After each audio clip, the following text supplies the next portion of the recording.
Tali enziwe ukuba o-Commissioner of Oath laba bazokwazi ukulekelela abantu abasha abafuna umsebenzi nabo bonke abantu bomphakathi abasuke befuna amadokhumenti abo kube afakazele ukuba asemthethweni ngempela.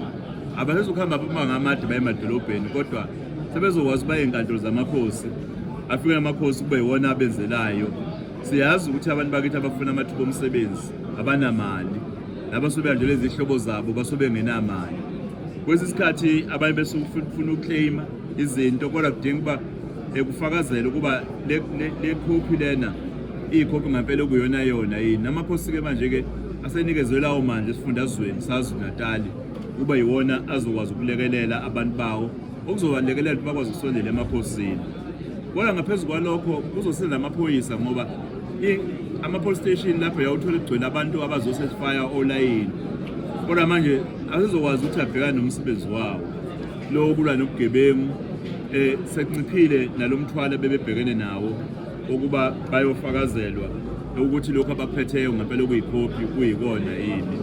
Sikwenzeke lokhu sibambisene namaphoyisa njengoba sibona umkhuzo wamaphoyisa ekhona la. Kukhona inkosi ehola indlu yamakhosi lapha esifundazweni inkosi uShinga.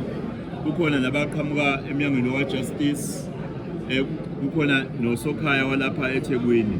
Sikwenze ukubambisana kuba lo msebenzi wenziwe impumelelo okudlulisela lo msebenzi osemqoka ebukhosini. Lento ke izothuthukisa nje namandla amakhosi, isithunzi sobukhosi ebantwini esizweni. Lokhu kuzosiqinisa kakhulu.